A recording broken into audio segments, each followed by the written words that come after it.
Hai semua, di video kali ini saya akan berbagi tentang kenapa kalau terima THR potongan pajaknya lebih besar. Nah, udah pada terima THR belum? Ada yang THR-nya dekat-dekat dengan Lebaran, kalau nggak salah 7 hari kerja sebelumnya. Ada juga yang digabung sekaligus di bulan Februari. Nah, kebetulan tempat kerja saya digabung sekaligus di bulan Februari. Kenapa? Karena sekarang semua pakai THR. Jadi THR itu tarif efektif rata-rata. Kalau digabung sekaligus administrasinya lebih gampang. Karena kalau 2 kali bayar itu harus 2 kali ngitung tuh repot gitu. Nah, kalau kita cek slip gaji yang sudah terima THR ya, biasanya potongan pajak di bulan kamu terima THR itu lebih besar. Bahkan bisa berkali-kali lipat. Kenapa bisa demikian?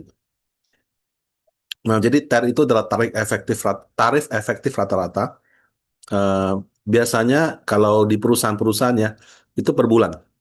Jadi kalau per bulan, misalnya 2 kali bayar ya, minggu kedua bayar THR, minggu keempat bayar gaji, itu repot ngitungnya. Jadi mending dijadikan satu sekaligus. Nah, untuk itulah biasanya kalau di tempat saya sih ya, sejak THR berlaku, yang namanya gaji, bonus, THR, komisi atau apa, semua tumpek-blek jadi satu. Kenapa? Karena hitungnya lebih gampang. Kalau kita pisah-pisah, itu nanti hitungnya agak repot. Nah, dan kalau TER itu dipakai untuk dihitung, maksudnya dipakai di bulan Januari sampai November. Kalau Desember nggak pakai TER. Jadi Januari November pakai TER, Januari November pakai TER, Desember itu kita sebut dengan bukti potong A1. A1 itu dia hitung total penghasilan selama 1 tahun, kemudian dia jumlahkan, dia kalikan dengan tarif pajak yang sesuai. Nah, persen TER ini tergantung Bapak Ibu. Kalau kita baca di PMK-nya itu ada kategori A, kategori B, kategori C. Nah, em, dia biasanya tergantung nih, single, TK, tidak kawin, atau kawin. Kemudian kalau kawin, tanggungannya berapa anak, seperti itu. Nah, kalau khusus wanita, biasanya mau single mau menikah, selalu asumsinya TK 0. Nah, kemudian kalau di sini saya asumsikan pakai skenario kawin 1 anak untuk suami.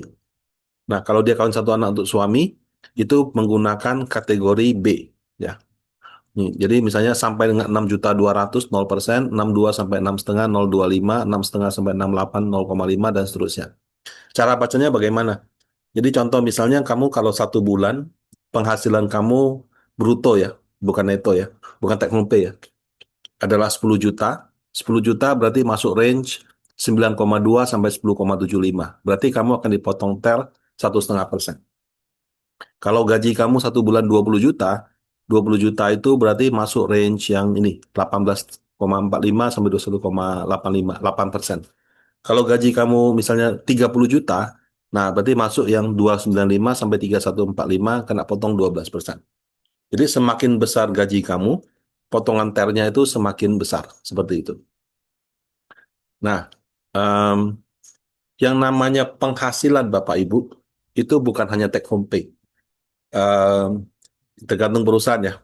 Kalau di tempat kerja saya sekarang sudah tidak mengenal gaji net, tahunya gaji gross. Kenapa? Karena kalau gaji net itu hitungannya repot. Kalau dia menikah, kemudian dia ada anak, itu harus di-adjust seperti itu. Kemudian pada bulan-bulan di mana bagi THR, kalau pakai TER itu juga agak repot. Jadi sudah sejak bertahun-tahun lalu tempat saya pokoknya bilangnya cuma gaji gross saja. Semua komisi hitungannya gross. Netnya berapa sesuai pajak masing-masing. Nah, ketika kita bicara gaji gross, itu nggak cuma gaji. Ada juga komisi, ada juga BPJS, ada juga yang lain-lain seperti itu.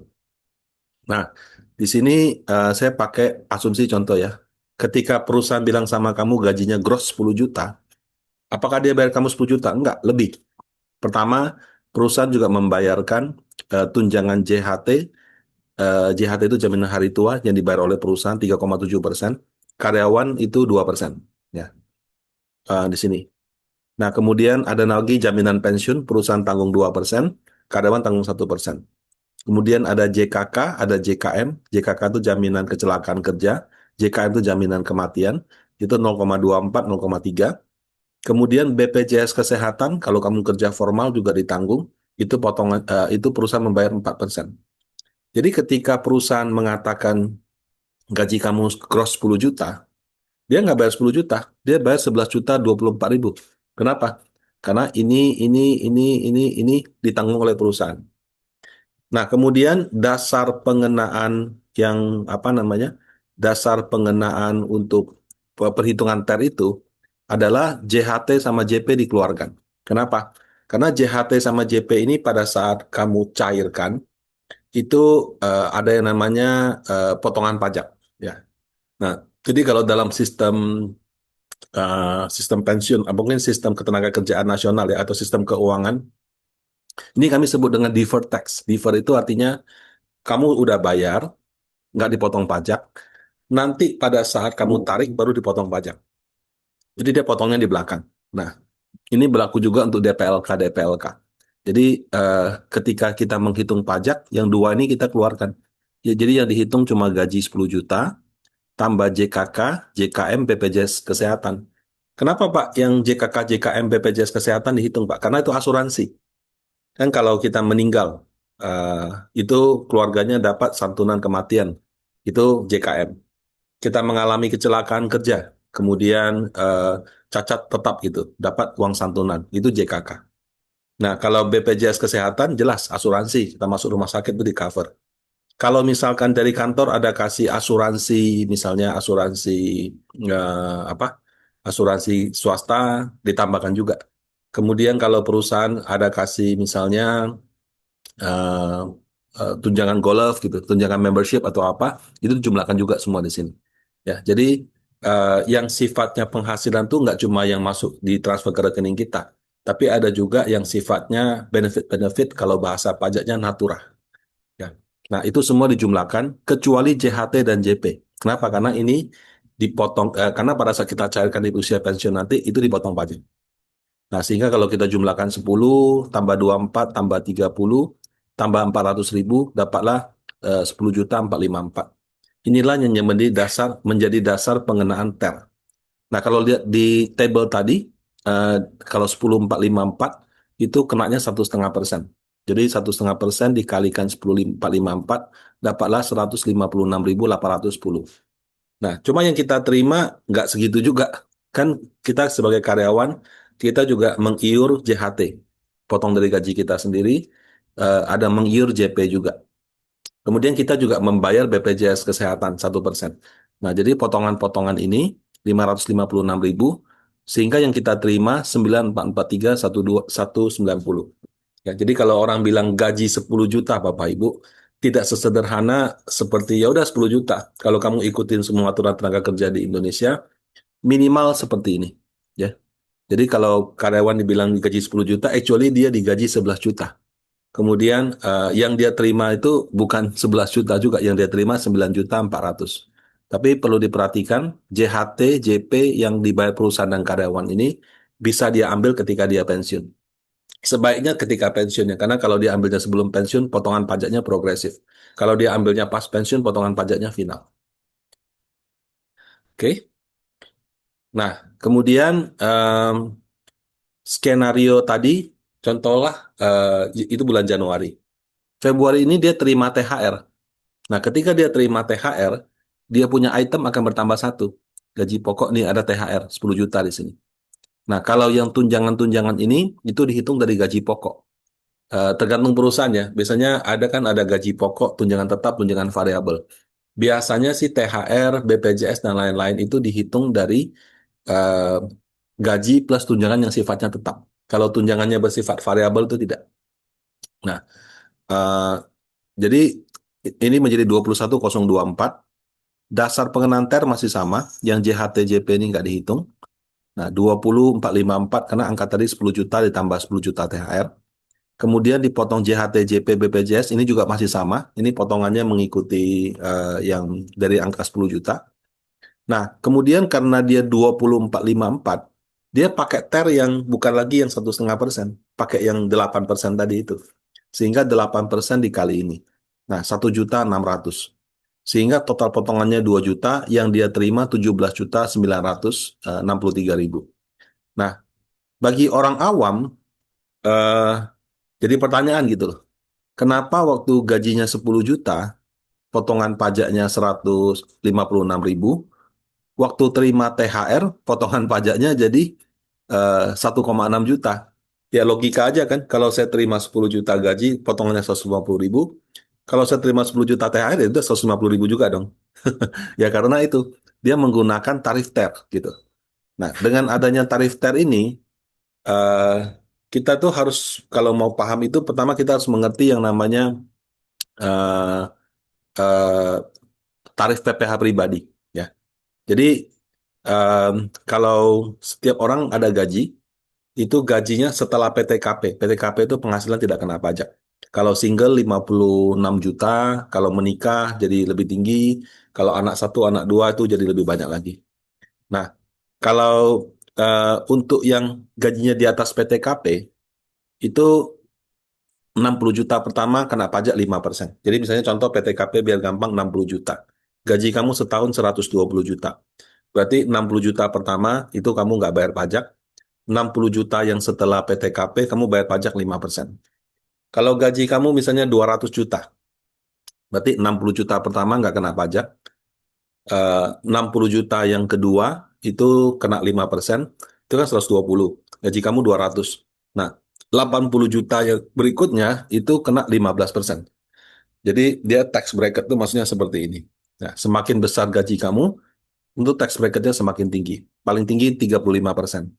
35% itu berarti gaji Anda itu sudah 5 miliar satu tahun. Kalau dibagi dengan 12, berarti satu bulan sudah 400 juta lebih. Gross ya, gitu. Nah, eh, TER itu adalah tax bracket yang dicicil setiap bulan. Jadi dengan contoh tadi, misalnya anggap gaji Anda plus THR ya 130 juta. Itu kan 60 juta pertama nggak kena pajak, 70 juta, 63 juta pertama nggak kena pajak sesuai dengan PTKP K1. 67 juta berikutnya itu kena 5%. Sorry, 60 jutanya kena 5%, 7 jutanya kena 15%. Nah, 5 dan 15 ini dicicil dengan 2% per tahun. Jadi kurang lebih TER itu maksudnya seperti itu. Nah, ketika Anda terima THR, ya, sehingga gaji Anda menjadi 20 juta plus THR 260 juta, kalau asumsi kamu setiap bulan gaji 20 juta, itu berarti 163 juta pertama nggak kena pajak, 193 juta yang kena pajak itu perinciannya 60 juta kena 5%, 133 juta kena 15%. Nah, angka ini dicicil dengan TER 8% per bulan. Nah, kurang lebih seperti itu. Nah, tapi kan kita terima THR itu cuma sekali. Bulan depan kan balik normal lagi gitu. Nah, itu benar juga. Makanya TER kamu gede pada saat bulan terima THR, tapi begitu dia balik ke bulan Maret gitu ya, TER-nya sorry bukan 2, 1,5% lagi, nggak pakai 8%. Nah, ini dengan asumsi kamu nggak terima bonus, komisi, insentif, dan lain-lain ya. Nah, terus kan kita udah telanjur bayar 8%, Pak. Gede banget dong. Padahal kan itu dia berasumsi gaji saya 20 juta setiap bulan. Kenyataannya cuma gajinya 20 juta di bulan THR itu aja. Nah, ketika ada pembayaran yang besar seperti itu, nanti di bulan Desember itu ada namanya bukti potong A1. Bukti potong A1 itu nanti dia akan hitung lagi penghasilan dari Januari sampai dengan Desember, setahunnya berapa. Kalau setahunnya seperti itu, ada bulan harusnya kamu kena misalnya 3%, tapi kamu telanjur dipotong 8% di satu bulan, maka yang 8% yang dikurangi kelebihannya itu akan dikembalikan di bulan Desember. Nah, jadi biasanya di bulan Desember, kalau kamu cek slip gaji, itu sama-sama gaji 10 juta, tapi potongan pajaknya lebih kecil. Ya, jadi dengan potongan pajak lebih kecil ini, kamu menjadi terima take home pay-nya lebih besar di bulan Desember. Sangat jarang ya, tapi ada juga kemungkinan potongan pajak di bulan Desember itu nggak cukup. Maksudnya harus dikembalikan lebih karena mungkin pas ada satu bulan kamu terima gaji, terima THR, terima bonus juga, sehingga rate-nya itu nggak 8 tapi misalnya jadi 13 atau 15. Nah, kalau misalnya terjadi kejadian seperti itu, eh, ada kemungkinan di bulan Desember kamu nggak bayar pajak sama sekali dari tarif pajak penghasilan, bahkan ada pengembalian pajak dari perusahaan. Karena perusahaan nanti bisa klaim kelebihan ini ke kantor pajak sebagai pengurang expenses-nya. Nah, jadi itu alasan kenapa di di bulan kita terima THR, potongan pajaknya lebih besar. Nah, demikian. Semoga bermanfaat. Terima kasih.